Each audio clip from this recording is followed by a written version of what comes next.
Guys. All right. Today we are back on our Agamemnon train. We're on page 156, and we are at line 315. 1315, my mistake. 1315. And what's happened so far is we've had Cassandra turn up at the palace. She got a lovely invite from Clytemnestra to come in and celebrate the murder of her family and friends and the destruction of her city. She turned that down, surprisingly. Didn't really want to go party. And then started having visions about what was going to happen to her in the very, very close future, of being murdered by Clytemnestra, and also witnessing the murder of Agamemnon. And so she starts having these really vivid, what would you call them? I guess visions. She starts having these really vivid visions of what's going to happen, and she's telling the chorus and the leader initially was kind of like skeptical about the whole, you can see into the future stuff. But then he kind of comes around to it. They all come around to it and start empathizing with her, and, I guess seeing how awful her gift / curse really would be, because not only does she have this gift, but she also has the curse that despite the fact that she can see into the future and see the past, nobody believes what she sees and what she says. So she basically is treated by everyone like she's just this crazy person, which, poor thing. So she basically spends the rest of her life, after receiving this gift / curse from Apollo, she basically spends the rest of her life being treated like crap by everyone, because they think that she's just gone crazy, when actually she hasn't gone crazy. It's just a curse, and she's telling you the truth, and you should have believed her. So she's kind of lamenting her curse. She's lamenting her demise. She realizes that she's going to die. There's nothing she can do about it, because it's her fate, and she's seen it, and that's what's going to happen, and too bad. And so she kind of comes to the point where she sort of accepts it, that this is her fate, and that she's going to have to deal with that and accept it. And the chorus and the leader are very kind of empathetic towards her, and I guess feel her sadness, and empathize with her sadness. So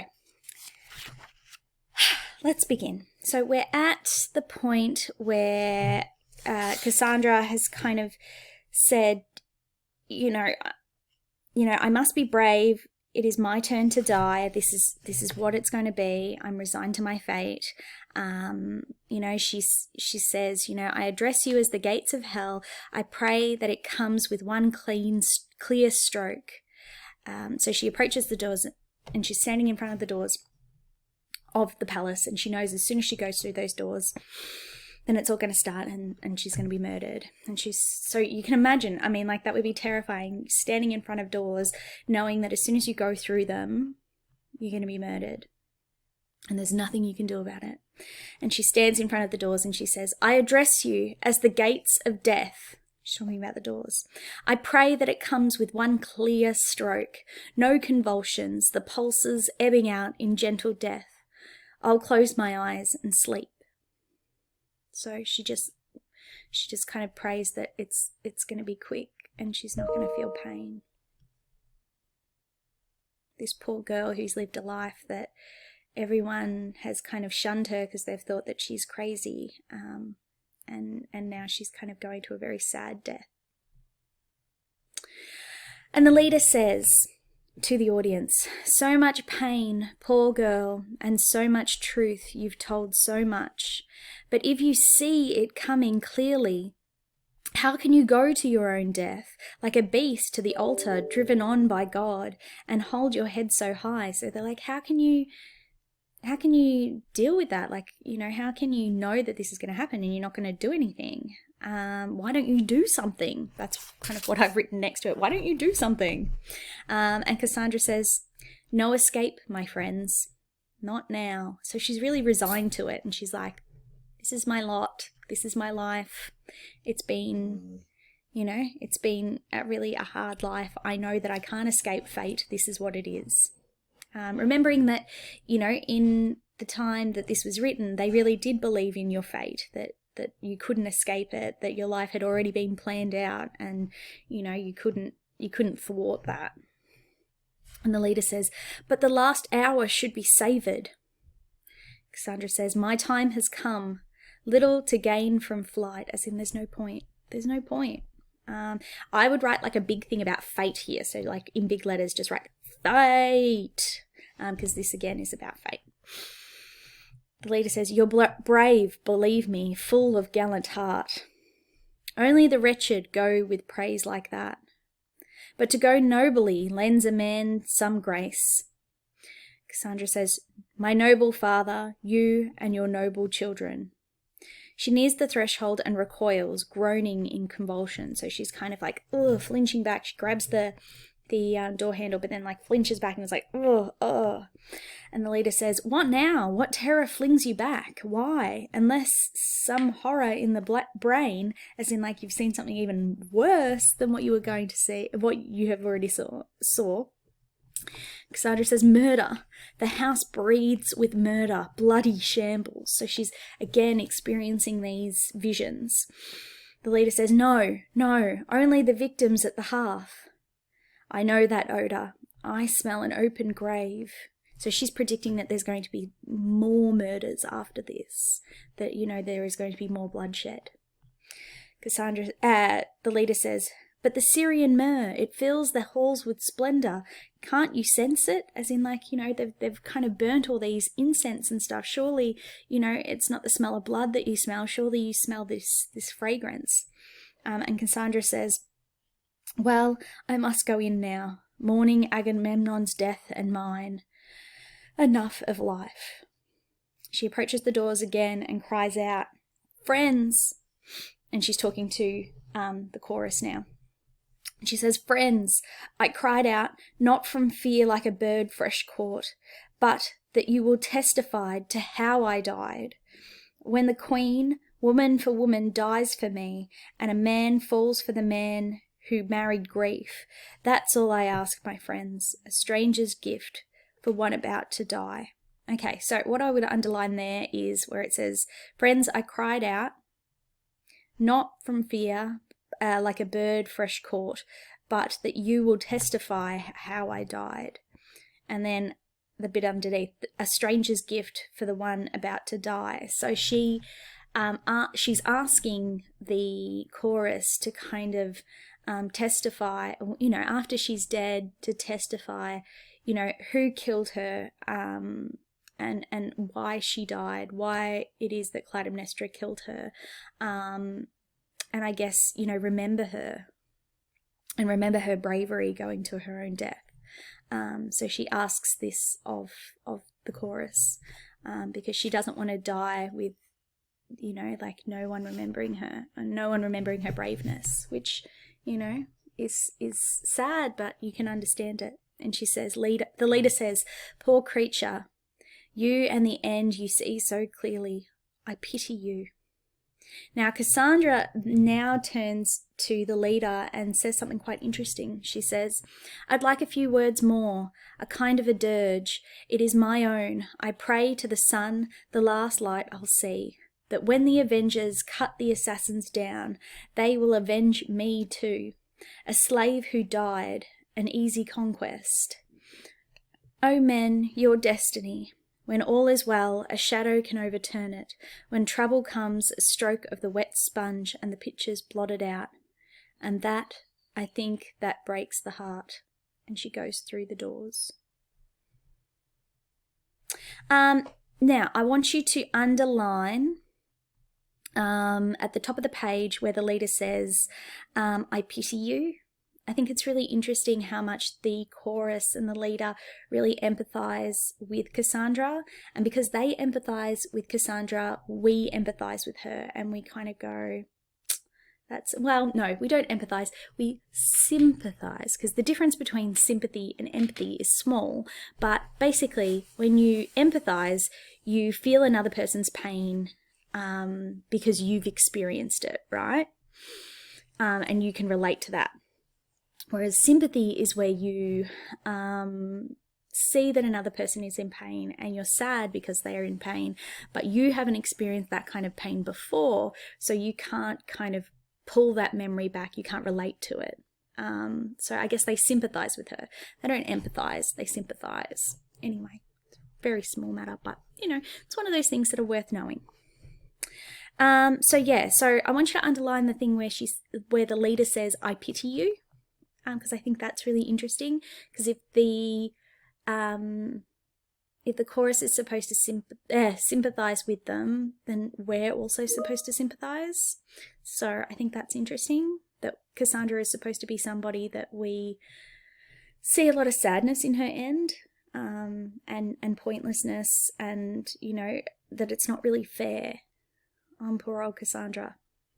The other thing I want you to underline is the bit where she says, when the Avengers cut the assassins down, they will avenge me too, a slave that died, an easy conquest. Okay, I think that's really interesting, because Cassandra is a person that seems quite a peaceful person and not prone to violence. However, she wants to make sure that her murder is avenged too. That when the assassin comes to avenge the death of Agamemnon, she wants to make sure that her death is also recognized, and that it wasn't fair, that it was an easy conquest. It wasn't fair to kill someone like her because she was just a slave at this point in her life, and to murder a slave is kind of unfair because they're so defenseless. Okay, so she goes through the doors, and then it says, the chorus says, but the lust for power never dies. Men cannot have enough. No one will lift a hand to send it from his door and give it warning. Power, never come again. Take this man. The gods in glory gave him Priam's city to plunder, brought him home in the splendor like a god. But now, if he must pay for the blood that his fathers shed, and die for the deaths he brought to pass, and bring more death to avenge his dying, show us one who boasts himself born free of the raging angel once he hears. Right, I just want to pause there. I think it's really, that statement is quite interesting. So I would underline, but the lust for power never dies. Men cannot have enough. So he's talking about how, the chorus is talking about how people always want to be more and more powerful. They're never satisfied with, the amount of power they have. And I think even in this day and age, we can really relate to that. Like, there are people in this world that, when they're even at their most powerful, they still want to be, they want more. They want more money, they want more power. And so, that we're never satisfied. And, they're also kind of saying, like, everybody lusts for power. So he says, no one will lift a hand to send it from his door, as in no one's going to turn away power or more power and give it a warning. Power, don't come this way. Don't come again. Everybody wants to be powerful. And then he says, take this man, meaning Agamemnon, that the gods let him plunder Priam's city, and, let him kind of come back in all this glory and splendor. But now he's going to have to pay for it. That, actions always have consequences. And I've kind of written that. So I've written, everybody lusts for power, but actions have consequences. And so he says, but now he has to pay for the blood that his fathers shed, as in his father, and, men past, his ancestors, killed a lot of people. And, he's killed a lot of people. And, he's also going to bring more death to avenge his dying. And now he's going to have to pay for it. And he's going to do that with his own life. So, yeah, I think that's an interesting statement. Okay, so now here comes the murder. Okay, Agamemnon, struck deep, the death blow deep. Okay, so he's kind of like, he's still inside the palace, but we can hear him yelling this. And the leader's standing out the front of the palace, and he's saying, "Quiet!" Cries, "But who? Someone's been stabbed." Agamemnon, we can just hear his voice again, and it's, again! Second blow, struck home. The leader says, "The work is done. You can feel it. The king, the great cries, close ranks now, find the right way out." So the leader's trying to gather all the people together, all the chorus together to kind of run away because there's a murderer. Interestingly, they don't go and try and save their king. So even though the leader says, close ranks, and let's protect ourselves, the chorus actually choose to scatter and they run off. They just scurry away like little cockroaches, just. So they all scatter, but they're also saying things, and it's all disjointed and confused, and everyone doesn't know what they're doing. Because remember, nobody really believes Cassandra. Even though they believed her in the moment, the curse means that they don't kind of remember that she said this thing that they believed. Okay, so they all start scattering, and the chorus kind of all have these haphazard kind of statements that they all yell out as they're running away. And they say, send out heralds, muster the guard, they'll save the house." And then another one says, "And I say, rush in now, catch them red-handed, butchery running on their blades." Another one says, "Right with you, do something, now or never." And then another one says, "Look at them, beating the drum for insurrection." And another one says, "Yes, we're wasting time. They rape the name of caution. Their hands will never sleep." And another one says, not a plan in sight. Let men of action do the planning too." So they're all kind of calling out and giving their own opinion about what they need to do to stop this or to catch the person who's doing the murdering. But none of them are actually quite useful. And then another one says, "I'm helpless. Who can raise the dead with words?" Another one says, "What? And drag out our lives? Bow down to the tyrants, the ruin of the house? Never better to die than on your feet. Never better to die on your feet than live on your knees." I'm sure you've heard that quote before. Better to die on your feet than live on your knees. There you go. That's where it came from. Heard it first. Agamemnon. Better to die on your feet than live on your knees. Wait! Do we take the cries for signs, prophecies like seers, and give them up for dead? No more suspicions, not a word, not another word till we have proof. Confusion on all sides, one thing to do. See how it stands with Agamemnon. Once and for all, we'll see. Okay, so they don't know what's happening. They're thinking, is it like a sign of prophecy? And we just assume that he's dead. No, we shouldn't kind of curse him to death. We should, not another word until we have proof. And then, they decide to go and see if there's anyone there. And so that guy from the chorus rushes at the door. They open and reveal a silver cauldron. A cauldron is like a big pot that holds the body of Agamemnon shrouded in bloody robes, with the body of Cassandra to his left and Clytemnestra standing to his right, sword in hand. She strides towards the chorus.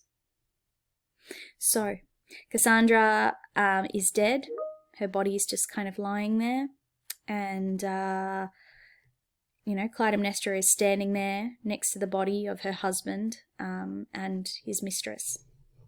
And she says, "Words, endless words, I've said to serve the moment. Now it makes me proud to tell the truth. How else to prepare a death for deadly men who seem to love you? How to rig the nets of pain so high that no man can overleap them? I brooded on this trial, this ancient blood feud, year by year. At last my hour came. Here I stand, and here I struck, and here my work is done. I did it all. I don't deny it, no. He had no way to flee or fight his destiny." All right, so I think we can be pretty certain that Clytemnestra, not sorry. Okay, so the first thing that tells us that, and pen in hand, the first thing that tells us that is where, she's kind of standing next to the body and she's just like, "Look what I did, I'm not sorry." Like if she was sorry, she probably wouldn't be standing there next to him kind of being like, "I did it, I'm not sorry." So I would underline that. Stage direction, she strides towards the chorus as well. Like she's not trying to run away. She's like going towards them and she's like, "Look what I did." And then she says in the second line of Clytemnestra's statement, she says, "It makes me proud to tell the truth." That she's like, I don't have to pretend anymore. I don't have to pretend that I liked him. I'm glad I killed him. Ha ha ha ha. She's kind of wrapped at it. And then she says, on the following page, on 161, she says, "I brooded on this trial, this ancient blood feud year by year. At last my hour came." I would underline those two lines and I'd just write next to it, "waiting for this." She's been waiting for this for 10 years. Like this guy killed her daughter 10 years ago and she's been brooding on it. Brooding means like sitting on it, like mulling over, thinking about it. So she's been kind of like sitting on this, kind of going, "I want to kill him so bad, but he's all the way in Troy. I can't kill him now, but you just wait until you get back, and then I kill ya. I kill ya good." And she did. She's been waiting to do this. And then she says, "I did it all." As in, she's like, she wants to take all the credit. "I did it all. I don't deny it, no." She's not sorry, which I mean, good on her. Achieving your dreams is important. So I guess that's what she's done. And then she unwinds the robes from Agamemnon's body, spreading them before the altar where the old men cluster around them, unified as a chorus once again. So she actually disrobes him. So he's kind of just like, not only is he lying there in this cauldron, dead, but she also strips him naked. She takes his robes off and she's like, so she's trying to humiliate him. So that's probably worth underlining and just kind of jotting down too, that she's not happy with just killing him. She also wants to humiliate him. Okay. Interesting. And then, so she continues her statement of why she's done what she's done. She says, "Our never-ending, embracing net, I cast it wide for the royal hall. I coil him round and round in wealth, and the robes of doom, and then I strike him once, twice, and at each stroke he cries in agony. He buckles at the knees and crashes here. And when he's down, I added a third last blow. To the Zeus who saved the dead beneath the ground, I send the third blow home in homage like a prayer. And he goes down, the life bursting out of him. The great sprays of blood, the murderous shower wounds me, dyes me black, and I revel like the earth. When the spring rains come down, the blessing gifts of God, and the new green spear splits the sheath and rips the birth in glory." So it stands, elders of Argos gathered here. Rejoice if you can rejoice. I glory. And if I'd poured upon his body the libation it deserves, what wine could match my words? It is right and more than right. He flooded the vessel of our proud house with misery, with the vintage of the curse, and now he drains the dregs. My Lord is home at last.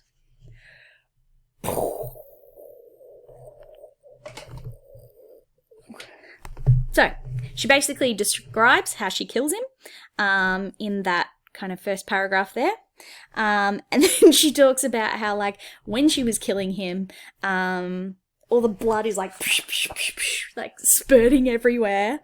The murderous shower is like spraying at her, and it dyes me black. I would underline that because obviously there's a lot of symbolism with that word black, that it's kind of, you know, like the word black we, you know, associate particularly in things like plays and stuff with like evil.